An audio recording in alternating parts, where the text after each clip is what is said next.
Hey, what's going on? Dylan Tubey, the Soccer Essentials. In this video, I'm going to do a center back tutorial. If you are not a defender, don't you dare click away from this video right now because it's so important that you learn how to defend regardless of your position on the field. Center back, you need to be brave, you need to be passionate, you need to be a great communicator. There's a lot of leadership traits that come with being the center back, mainly because you are at the heart of the defense. You can see everyone in front of you besides the goalkeeper, and you are there to organize your troops. If you are too shy, you will not do well in the center back position. You are expected to organize the whole team and not just the defense. Looking at the center back position, you are expected obviously to protect your goal. So your number one priority is making sure that no goals are happening on your watch. Every time you step on the field, you should want to have a clean sheet, and you will have more clean sheets if you focus on defending. You're extremely passionate about it.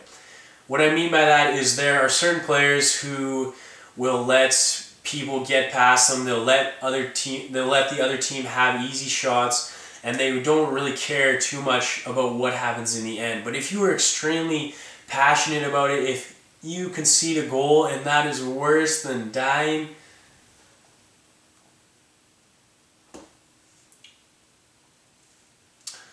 in the center back position, you are expected to obviously protect the goal. So that is your number one priority. What I would recommend to you is just become extremely passionate about keeping that clean sheet. Every time you step on the field, you should want it to be a clean sheet. That is so important. If you are willing to put your body on the line to stop shots, to get in hard on tackles, to make sure the other team doesn't have any chances to take shots on your goal, you're going to be so much more successful. But you have to take it seriously like that. If you are not too concerned, you are willing to give the other team space to play with the ball, to have shots, to have opportunities around your goal, then you're going to be in trouble. So treat it as a life or death situation. The other team should never be able to have a free shot, never be able to dribble the ball in your box, never be able to put a cross into the box. You are there to protect the goal. So like I mentioned earlier, it's about communication. You have to organize your defensive line.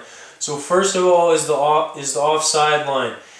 You are the last player back. There should never be a time where this player is behind you. If they are, you have to get on their ass, yell at them in a positive, constructive way. Tell them, come on, let's get up, and make sure they're at least in line with you. Usually the fullback should be a bit further forward than the two central defenders.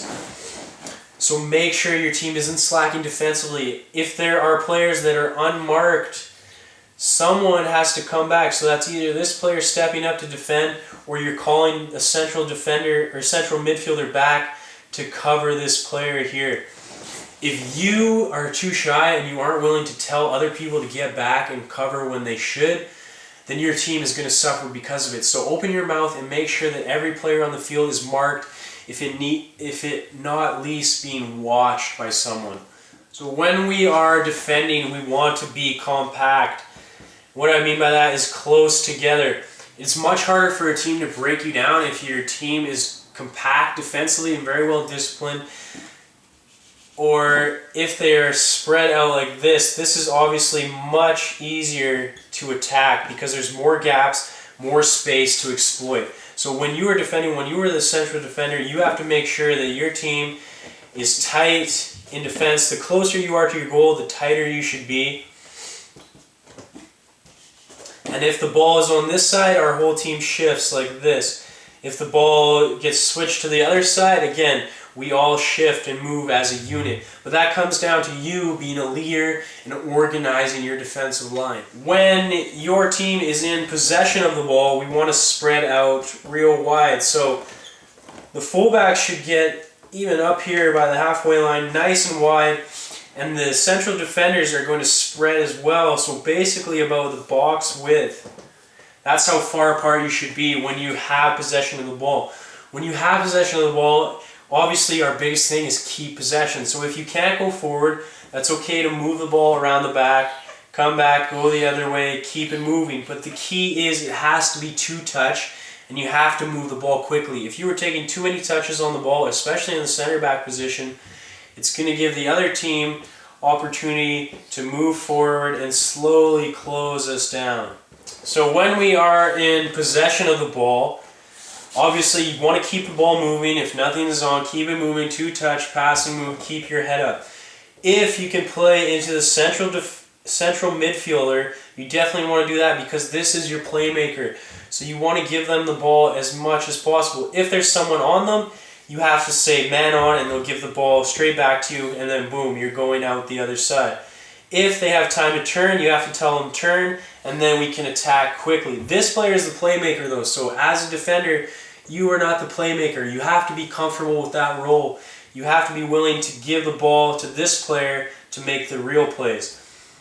At the same time, you can skip this player out and go for the striker. At this point, our midfielders will move forward and try to get the ball off the striker. Boom, we can go wide or we can attack down the middle again. With this pass, it has to be accurate. You have to be able to put it right on your striker's foot or at least to their chest so they can control and hold it up. You can also play wide into the wingers like this, and again, it's about accuracy. The ball has to be driven. You obviously don't want it to get intercepted, but try to put it on their foot every time. So yes, there are times when you will be able to dribble forward. Now, this usually happens when there's a big gap of space. These midfielders here are probably marked up tightly, and there's a gap of space. You can dribble into these positions and then look to either play wide, play into the striker, and continue your run forward. But you have to make sure that someone is covering you. So if you have a center back here already, you're usually asking one of your central defenders to drop back into this role, or this fullback to come and tuck in, and this fullback to come and tuck in, so you have at least three there. So you can go forward, you can dribble forward. Remember, middle third, you want to keep your touches limited, so try to pass, try to move. But if there's space to dribble, take the space and then make the right pass. But you have to communicate with your team. Someone has to be covering you. So when defending, you always want to close down the player as quickly as possible. The more time you give them on the ball, the more opportunity they have to hurt you. But the catch-22 is... that doesn't apply. So when defending, you always want to close down your opponent as quickly as possible without getting beat. Obviously, if you go in too quick and you can't move side to side quickly enough, you are going to get beat. But at the same time, the quicker you force this player to play, the more mistakes they're going to make, the better their play, their touch is going to have to be, and the more pressure you're going to put on. So if a ball is played into this, let's say this is the high striker here, the ball is played into the striker, instead of sitting off, letting them turn, or giving them time to play back, you want to be right on their ass right away. And you're either forcing them to play the ball back, hopefully you'll pressure them enough that they'll make a bad pass and our team can pick up the ball and then go forward. But even if they have a good touch, you're on them right away and you're forcing them to go backwards. So if you can win the ball, if you can win the ball, great, go for it. Remember, you don't want to get beat and have them turn you and go into this space here. But if you can win the ball, win it, keep possession.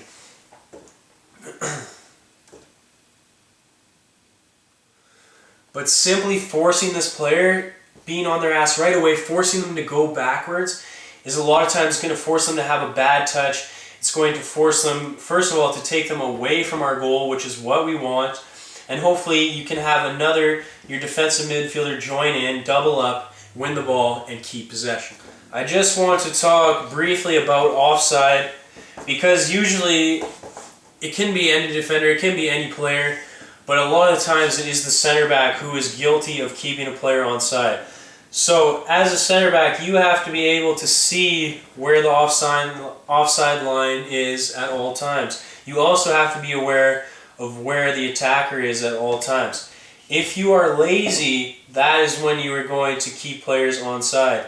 So if you are lazy, you're not up with the play, you're slow to get forward, that is a big deal. So don't think that you can get away with jogging up slowly, because if there is a player on the ball, we lose the ball for whatever reason, they can play into this player right away. If you are not lazy and you have stepped up, boom, this player is offside. But if you are lazy, you're not getting forward, your teammates are going to suffer because you are the player keeping this one offside. So the biggest thing is to stay on top of yourself mentally. Notice where the line is, get up with the line, and then this player is always going to be offside. Definitely for a center back, the biggest thing is protecting your goal, so you have to be willing to put your body on the line. Hard tackles, winning headers, you have to be fearless. And I guarantee you a lot of the time, if you are willing to go for that ball harder, you're going to win it. So just go in strong for your headers, for your tackles. Go in as strong as you can. Don't be afraid about injuring the other player. Worry about taking the ball first, and you're going to be fine. You're going to limit the amount of cards you get, and you're going to win the majority of tackles that you come into. Keep things simple with the ball at your feet, two-touch. Try to play your playmakers as much as possible. Don't be afraid to go over the top sometimes, mix it up, and play that direct ball if you see a player making a run into dangerous space. But most importantly, be a leader for your team. Stand up, be the captain. Even if you're not the captain, organize your team. Make sure everyone is shifting defensively. Make sure everyone is pressuring the players that they should be. Make sure everyone is marked. Make sure they're making the right smart plays, playing simple football, and using their skills when they should. Thank you for watching this video. Please comment and like. Pick up the free training guide if you haven't already. The link's in the description box below. Pick up Mental Mastery and Soccer Success Secrets if you are serious about becoming the best player you can be. No way getting around that. Please come back tomorrow. I'm going to do a new video. Comment and like. We'll see you next time.